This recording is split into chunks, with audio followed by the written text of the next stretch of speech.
एक बार की बात है, एक घने जंगल के बीच में, जहां सूरज की किरणें पत्तियों के बीच से छनकर जमीन पर सुनहरी रेखाएं बनाती थी, वहां एक छोटा सा गांव बसा था। इस गांव का नाम था नीलवंती। नीलवंती गांव के लोग सादगी से जीवन जीते थे। उनके घर मिट्टी और पत्थरों से बने थे और हर घर के बाहर छोटे छोटे बगीचे थे जहां रंग बिरंगे फूल खिलते थे। गांव के लोग मेहनती थे, कुछ खेती करते, कुछ जंगल से लकड़ियां लाते और कुछ नदी के किनारे मछलियां पकड़ते। लेकिन इन सबके बीच एक रहस्यमयी कहानी हमेशा गांव की हवा में तैरती थी। एक ऐसी परी की कहानी जो जादुई फूलों से बात कर सकती थी। कोई उसका नाम नहीं जानता था और न ही कोई उसे देख पाया था। गांव के बुजुर्ग रात को आग के पास बैठकर बच्चों को बताते कि वो जंगल के सबसे गहरे हिस्से में रहती है, जहां फूलों की खुशबू हवा को सुगंधित करती है और हर पंखुड़ी में जादू बसता है। बच्चे इस कहानी को सुनकर आश्चर्य से आंखें फाड़ लेते और उनके मन में उस परी से मिलने की इच्छा जागती। नीलवंती गांव में एक 12 साल की लड़की रहती थी, जिसका नाम था सुगम। सुगम का नाम उसके स्वभाव की तरह था, सरल और मधुर। उसकी आंखों में एक अनोखी चमक थी, जैसे वो हमेशा किसी अनदेखे सपने की दुनिया में खोई रहती हो। सुगम को फूलों से बेहद प्यार था। वो हर सुबह अपने घर के पीछे बने छोटे से बगीचे में जाती, जहां गुलाब, सूरजमुखी और चमेली के फूल उसका स्वागत करते। वो फूलों से बातें करती, जैसे वे उसके सबसे अच्छे दोस्त हों। गुलाब से वो कहती, तुम आज इतने लाल क्यों हो? क्या तुमने कोई राज छुपाया है? सूरजमुखी से पूछती, क्या तुम सूरज को देखकर मुस्कुराते हो या तुम्हें कोई और खुशी मिली? और चमेली से कहती, तुम्हारी खुशबू तो रात को चांदनी को भी मात देती है।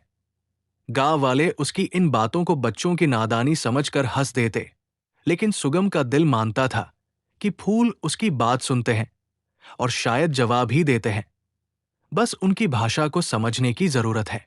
एक दिन जब सूरज ढल रहा था और आसमान नारंगी रंग में रंगा था, सुगम जंगल के किनारे फूल इकट्ठा करने गई। वो अक्सर जंगल के बाहरी हिस्से में जाती थी, जहां जंगली फूलों की भरमार थी।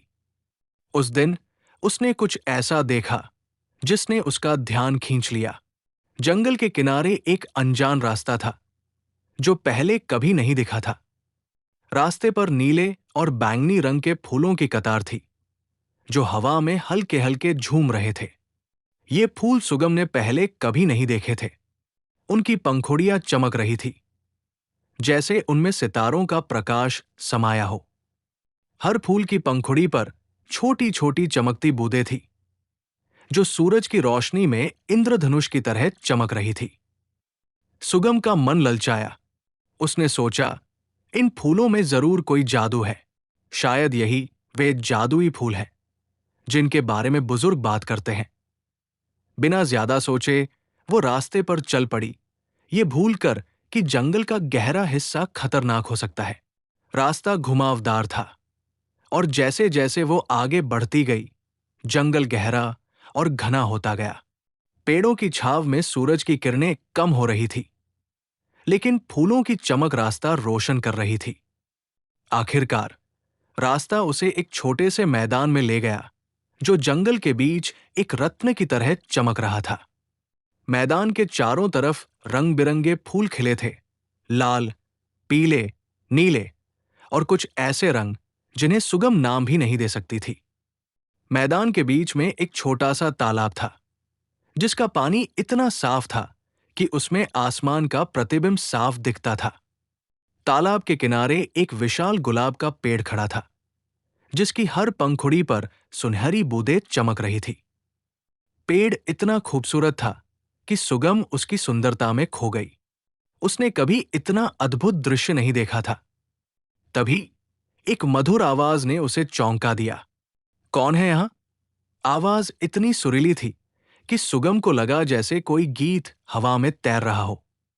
उसने इधर उधर देखा, लेकिन कोई नजर नहीं आया।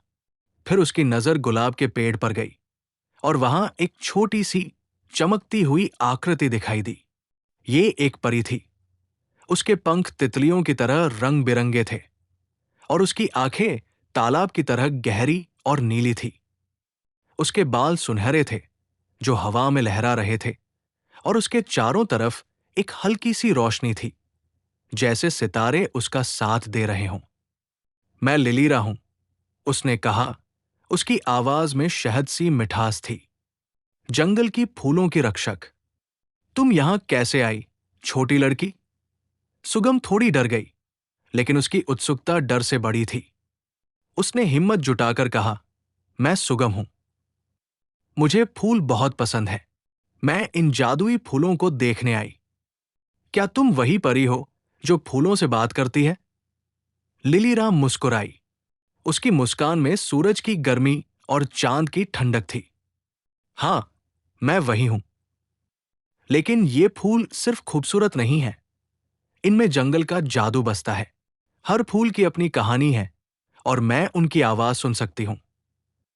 क्या तुम भी सुनना चाहोगी? सुगम की आंखें चमक उठीं। हां, हां, मुझे सिखाओ, उसने उत्साह में कहा।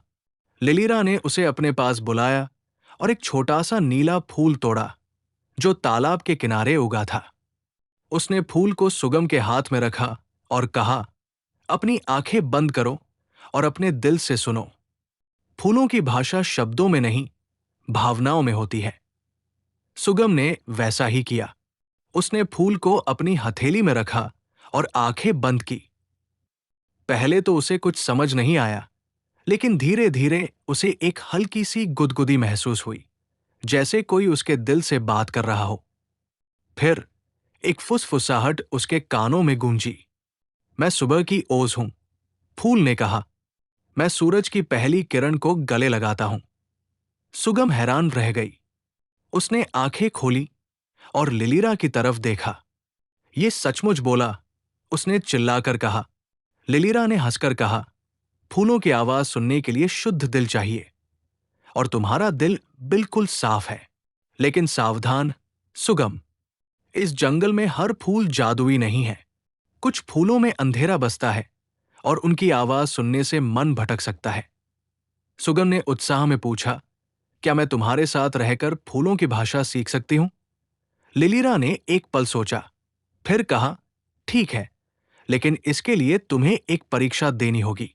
जंगल के सबसे पुराने फूल सूरजमुखी रानी को खोजना होगा।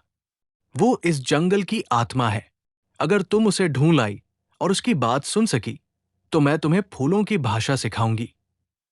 सुगम ने हामी भरी और अगले दिन सुबह सुबह जंगल में निकल पड़ी। लिलीरा ने उसे एक छोटा सा ताबीज दिया जो चमकता हुआ पत्थर था। ये तुम्हें रास्ता दिखाएगा, उसने कहा। सुगम ने ताबीज को गले में पहना और जंगल की गहराइयों में चल पड़ी। जंगल का रास्ता आसान नहीं था। कांटेदार झाड़ियां उसका रास्ता रोकती थी। घने पेड़ों की छाव में अंधेरा छा जाता था और कभी कभी अजीब अजीब आवाजें उसे डराने की कोशिश करती थी। लेकिन सुगम का हौसला कम नहीं हुआ। ताबीज की चमक उसे रास्ता दिखा रही थी। रास्ते में उसे कई फूल मिले। एक बैंगनी फूल ने उससे कहा, मेरे पास आ, मैं तुझे शहद की मिठास दूंगा। उसकी आवाज इतनी मधुर थी कि सुगम रुकने को हुई, लेकिन उसे लिलीरा की चेतावनी याद थी। उसने फूल की बात अनसुनी कर दी और आगे बढ़ गई। एक और फूल, जो काले रंग का था, ने फुसफुसाया, मेरे पास आ, मैं तुझे जंगल का सबसे बड़ा रहस्य बताऊंगा। लेकिन सुगम ने उसकी बात पर ध्यान नहीं दिया। वो जानती थी कि जंगल में हर चीज पर भरोसा नहीं किया जा सकता। कई घंटों की यात्रा के बाद वो एक खुले मैदान में पहुंची, जहां एक विशाल सूरजमुखी खड़ा था। उसकी पंखुड़ियां इतनी बड़ी थी कि वे सूरज को ढक रही थी और उसका रंग इतना गहरा पीला था कि वो सोने की तरह चमक रहा था। सुगम ने ताबीज को छुआ और सूरजमुखी रानी के पास गई। उसने आंखें बंद की और अपने दिल से सुना, मैं सूरजमुखी रानी हूं। एक गहरी, शांत आवाज गूंजी। मैंने इस जंगल को जन्म दिया, लेकिन अब मेरा समय कम है। एक काला जादू मेरी जड़ों को खा रहा है। अगर तुम मुझे बचा सकती हो, तो मैं तुम्हें जंगल का सबसे बड़ा रहस्य बताऊंगी। सुगम ने तुरंत लिलिरा को सूरजमुखी रानी की बात बताई। लिलिरा का चेहरा गंभीर हो गया। उसने कहा, यह काला जादू जंगल के एक पुराने दानव का है, जो फूलों की शक्ति चुराता है। उसे हराने के लिए तुम्हें 3 जादुई फूल ढूंढने होंगे: चांदनी गुलाब, सितारा कुमुद और आग का कमल। सुगम ने हिम्मत जुटाई और तीनों फूलों की खोज में निकल पड़ी। चांदनी गुलाब को पाने के लिए उसे एक अंधेरी गुफा में जाना पड़ा। गुफा इतनी अंधेरी थी कि ताबीज की रोशनी ही उसका एकमात्र सहारा थी। चमगादड़ों की आवाजें गूंज रही थी और ठंडी हवा सुगम को डरा रही थी। लेकिन उसने हार नहीं मानी। गुफा के सबसे गहरे हिस्से में चांदनी गुलाब चमक रहा था, जैसे चांद की रोशनी उसमें समाई हो। सुगम ने उसे सावधानी से तोड़ा और बाहर निकल आई। सितारा कुमुद एक ऊंचे पहाड़ की चोटी पर था। रास्ता इतना कठिन था कि सुगम को चट्टानों पर चढ़ना पड़ा। तेज हवाएं उसे नीचे गिराने की कोशिश करती थी, लेकिन उसने एक रस्सी की मदद से चोटी तक पहुंचकर सितारा कुमुद को पा लिया। ये फूल रात के आकाश की तरह चमकता था और उसकी खुशबू सुगम को शांति दे रही थी। आग का कमल सबसे खतरनाक था। वो एक जलते हुए दलदल में था, जहां आग की लपटें हर कदम पर थी। सुगम ने एक लंबी छड़ी की मदद से दलदल को पार किया और कमल को पा लिया। उसकी पंखुड़ियां आग की तरह लाल थी, लेकिन छूने पर ठंडी थी। जब सुगम तीनों फूल लेकर सूरजमुखी रानी के पास लौटी, तो लिलिरा ने फूलों को एक जादुई मंत्र से जोड़ा। एक चमकदार रोशनी निकली और काला जादू नष्ट हो गया। सूरजमुखी रानी फिर से खिल उठी और उसकी पंखुड़ियां और भी चमकदार हो गई। रानी ने सुगम से कहा, तुमने जंगल को बचा लिया।